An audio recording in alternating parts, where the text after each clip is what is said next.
Creo que es 1.000.000 por segundo, ¿no? Algo así. Sí, no. ¿Cómo está, Fausto? Bienvenido. Bien, muy bien. ¿Cómo se saca el cálculo de lo que produce, de lo que se pierde en un día? En un paro.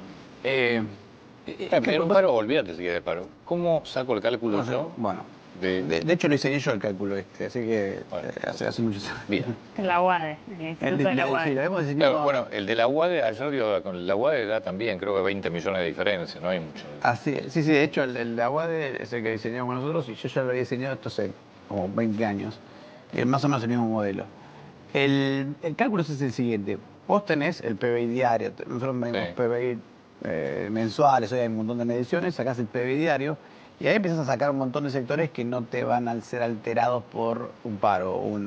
Por ejemplo, el agro, las plantas siguen creciendo cuando hay un paro, eso no pasa nada. Sacás todos los sectores que pueden estar que pueden seguir funcionando, te quedan los sectores que sí están funcionando. Entonces ahí le aplicas el impacto del paro. ¿Qué datos tenés de cuánto se dejó de producir, cuánto se perdió? Y después cuánto se puede recuperar, porque hay sectores que pueden recuperar. Una industria puede ser que recupere un porcentaje alto del paro, pone con costo, pero ese costo se lo tenés que sacar. Y otros que no. O sea, el señor que tiene un restaurante en el microcentro y no vendió la milanesa, ya está, no la vendió. Entonces hay sectores que tienen alta recuperación, sectores que tienen baja recuperación. Y una vez que hiciste todos esos cálculos, ahí tenés el cálculo final de cuánto se pierde en un día por un paro, ¿no? Contame, ¿qué pensás de lo de FATE? Pero, ¿por qué te digo esto? Porque el debate es, ¿qué haces con...? Y eso, varios temas. Bueno, ¿Por qué llega hasta acá y después qué puede hacer una vez que suceden este tipo de cosas? ¿Por qué llegas hasta acá? Es una mezcla entre incentivos equivocados. Cuando vos decís, por ejemplo, cuando vos cerrás la economía para dar un beneficio a alguien, a un sector, lo que haces es, en primer lugar, beneficiar a ese y castigar a sus clientes, ¿no? Entonces, si vos decís, te dio un beneficio a la producción de neumáticos, castigás al que produce auto porque tiene que comprar un neumático más caro. Entonces, es menos castigás competitivo. al usuario, finalmente. Y después al usuario. Claro. Pero ponele que vos seas exportes camionetas. Mm, Si vos protegés al neumático, Sí. yo soy menos competitivo exportando camionetas porque Claro. tengo que comprar un neumático más caro. Y si se lo vendés al mercado local, también, ¿no? Te terminás protegiendo también al consumidor. Pero además de generar ese problema, perdés competitividad en la economía, el otro problema que generas es que generas una falsa estímulo del sector. Entonces, por ahí el empresario sigue invirtiendo porque ve que el negocio le anda. Entonces, invierto en esto y por ahí invierte mal, invierte en neumáticos que no van, en negocios que no funcionan. Y el resultado es que después, cuando abrís la competencia, toda esa inversión era equivocada. Es como que aprendiste a pagar los semáforos equivocados, ¿no? Si yo te digo, mira, te pongo una luz verde, pero en realidad es un callejón sin salida, tarde o temprano te vas a chorar. Después tenés todo el problema sindical, que sí, acuérdate que con el tema neumáticos tuvimos algunos problemas, los costos 5 laborales. meses hubo de Bueno. bloqueos y de paros. Y eso con el sector protegido, En casi. el 2022. Exactamente.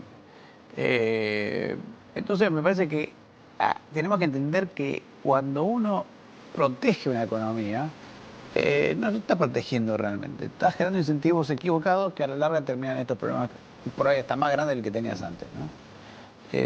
Pero ¿cómo es la apertura de la importación en este caso? Porque en la sociedad hay como cierto consenso, por ejemplo, en el caso de la ropa, que la apertura de la importación era correcta.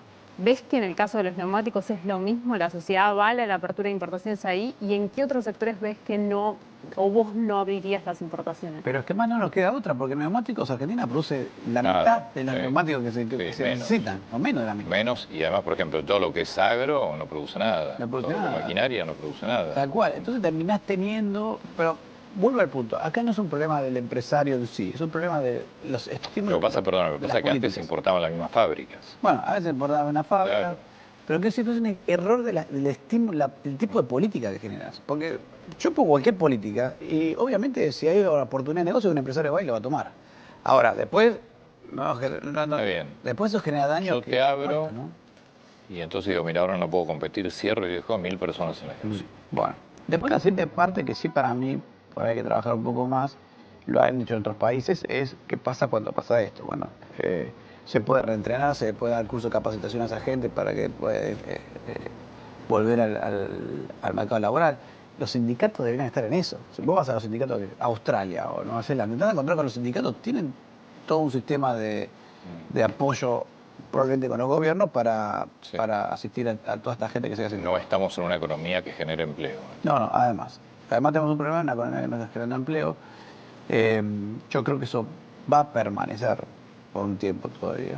No, espero que no largo, pero todavía va a seguir. ¿Por qué? Porque Argentina está en un proceso de reestructuración de la economía. Si uno lo piensa a nivel de empresa, cualquiera que trabaja en una empresa sabe que una reestructuración empieza por achicarse para generar recursos necesarios para después dedicarse al nuevo negocio que se tiene que meter. Y algo parecido está pasando en la economía argentina. Entonces, todavía estamos en ese proceso de achicamiento de muchos sectores que no están pudiendo funcionar. Y el paso que sigue, espero, y creo que es lo que daría la sensación que algunos indicadores están mostrando, es la aparición de inversiones para invertir en aquellos sectores en los que Argentina tiene que dedicarse más, ¿no? El obvio es el sector de oil and gas, que eso ya está pasando. El año pasado entraron 14.000 millones de dólares en inversiones en ese sector. Este año esperamos otros 11.000 millones de dólares. Pero eso tiene que pasar a lo largo de... Pero esos sectores a los que apuesta el gobierno por la reactivación, ¿hoy están generando empleo? ¿Qué movimientos viste ahí? Bueno, sí, no en la misma región en donde se están perdiendo. Hay un problema serio, hay un problema regional relevante, porque vos estás viendo, si vas a Neuquén conseguís trabajo casi con seguridad. Ahora, si vos vivís en Pilar, en Buenos Aires, tenés que irte a Neuquén, es una decisión de vida muy importante. Tampoco... todavía esa región está desarrollándose, no es que vas a encontrar un departamento, no es tan fácil también encontrar departamentos a precios razonables, etc. Eso es una transición importante, por eso es que Argentina está en medio de una transición, y cuando estamos hablando de que estás en una transición, el problema es cómo administrar la transición. Claro, pero si vos no estás generando empleo, hoy no es una economía que genera empleo, ¿no deberías evitar estas situaciones momentáneamente? Una cosa es que te cierra una empresa porque el negocio dejó de ser competitivo, pero vos salís y conseguís trabajo en otra. Es posible. A ver, lo que digo es, dentro de la macro vos estás en una transición y esto tiene que, esto te va a pasar. Ahora, que es cierto que por ahí faltan instrumentos a nivel nacional, provincial y municipal de tratar de incorporar a esta gente del mercado o tratar de suavizar sus impactos. A ver, la reforma laboral en parte tiende a tratar de bajar los costos de este tipo de cosas. Por ahí si vos ves como empresa que se puede seguir, o más adelante si ves que hay un problema de demanda coyuntural, probablemente tengas unos espacios y en otros casos no. No, bueno, evidentemente Maganes entendió que el negocio no da. Que el negocio no le servía así con la economía abierta. Es que posiblemente sea un negocio que no da más. Hay un montón de negocios que no dan más, por cuestiones tecnológicas, por cuestiones de lo que fuera. La cuestión hoy en Argentina es, para mí, la clave hoy es fomentar las inversiones. ¿Y esto por qué voy a esto? Porque uno dice, bueno, ¿qué puede hacer el gobierno nacional? El gobierno nacional puede hacer algunas cosas en algunos sectores muy chiquitos. Cuanto más micro te vas, más importan los gobiernos provinciales o municipales. Por ejemplo, si estoy en un kiosco, ¿qué va a hacer? Sacame tasas. Claro, sacame tasas. ¿Qué va a hacer el gobierno nacional con los kioscos? Eso probablemente tenga más para hacer el municipio que el gobierno nacional. Probablemente en este caso sea mixto entre lo que puede ser una provincia o gobierno nacional, pero todo siempre y cuando el negocio exista. Porque si vos me decís, che, yo voy a querer tener una fábrica de carretas, por un ejemplo ridículo. No hay gobierno nacional, gobierno provincial o municipal que te pueda ayudar a sostener un negocio de carretas. Entonces, ¿qué haces con eso? Bueno, tratar de que lo máximo que puedes hacer es generar un incentivo para que la gente que fabricaba carretas se transforme y pueda fabricar autos. ¿Me explicás qué es lo que está pasando en la Argentina hoy? Tenemos dólar planchado u ofrecido, el Banco Central comprando reservas, que es lo que le interesa, pero por otro lado te dicen las empresas, y este dólar yo estoy perdiendo competitividad todos los días. Bueno, el tema con el dólar pasan dos cosas. Por un lado estás teniendo un ingreso de dólares reales para inversión, lo que estamos hablando de las colocaciones de deuda por todos lados. Se ha recuperado un poco la demanda de pesos después de las elecciones y eso hace que la gente prefiera tener más pesos que dólares. Perdón, prefiero tener más pesos de lo que prefería tener antes y no estar tan desesperada por los dólares. Y eso, sumado a una buena cosecha de trigo, generó una tranquilidad del dólar. Y menos importaciones por una economía que está frenada. Menos importaciones por una economía que está frenada. ¿Y ves algún bache en el corto o mediano plazo de este aumento en la demanda de pesos? Y bueno, ahora tenemos la liquidación del campo, la fuerte, pero después de eso, ¿ves con más peligro que el gobierno pueda sostenerlo? Y es muy probable, porque lo que estuvimos aprendiendo es que si bien el dólar a la larga sigue la inflación, a la larga, en el corto plazo te pasan dos periodos que se planchan porque hay una oferta de dólares excesiva, los precios siguen subiendo, en un momento empezamos a decir, che, no está muy barato el dólar, y nos quejamos que era muy barato el dólar, pues y el dólar se comporta de arrancones, ¿viste? De escalonazos. Y después empieza a subir el dólar, tenemos 2 semanas diciendo qué pasa con el dólar, que se nos escapó, se frena eso, se vuelve a estabilizar, la inflación sigue subiendo y en algún momento volvemos a empezar con toda la historia. Se estabiliza el dólar, che, que está tranquilo que está el dólar. Bueno, la única salida a ese proceso de la inflación va subiendo, los precios van subiendo linealmente, el dólar a escalones, es que la inflación baje, ¿no? Entonces, en la medida que la inflación baje, el proceso se hace más suavizado. Sí. Pero mientras tanto vamos a seguir con este esquema de hace ya 20 años que lo tenemos, ¿no? Sube el dólar, se estabiliza el dólar, pega un sacudón, 3 semanas de qué pasó con el dólar, después se estabiliza otra vez y así sucesivamente. Entonces, la clave de terminar con eso y estos procesos de apreciación, depreciación, apreciación, depreciación. Contra la inflación. Es la inflación. Y ahí es donde me parece que el gobierno hoy está poniendo todas las herramientas en el lado monetario. Pero tiene una sábana súper corta, ¿no? Porque ¿qué herramientas tiene? Tiene trato de contener el dólar, hoy no es el caso, pero trato de contener el dólar, la tasa, y esas dos cosas se manejan. Si baja mucho la tasa, se le escapa la inflación. Si deja bajar el dólar, no compra reservas para bajar la inflación, se atrasa mucho el tipo de cambio, se cae la actividad económica. Entonces está siempre tirando de un lado de la sábana o del otro y viendo qué es lo que sucede.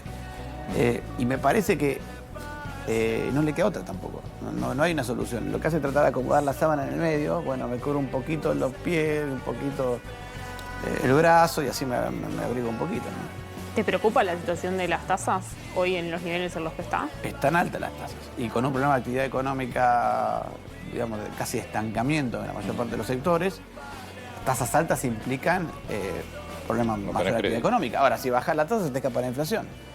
Y se te puede escapar el dólar también. Y ahí empezamos en otro rango de problemas. Entonces, hoy el gobierno está prefiriendo la tasa alta para tratar de contener la inflación, que, ojo, lleva 8 meses subiendo. No es que se le ocurrió la inflación ahora porque es un capricho, sino que está habiendo un problema con la inflación y compra reservas.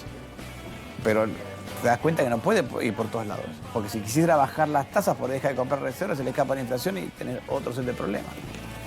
Y en el corto plazo va a ser todo así. Va a ser todo así. Y me parece que este es el problema que se generó el propio gobierno para evitar otro problema mucho más grande en el pasado. Siempre dijimos, ¿te acuerdas cuando asumió Milei que se hablaba, bueno, del dólar a 2000? Sí, cualquiera, dije. ¿Cuál era Eso no estaba desanclado de lo que era un programa económico potencial, que era, bueno, se emitían los pesos por Alelix, se licuaba todo, se generaba un gran sacudón inflacionario y después se pasaba de nuevo. El gobierno, por razones que me parecen razonables en ese momento, primero porque un gobierno políticamente débil y segundo porque la inflación estaba por las nubes.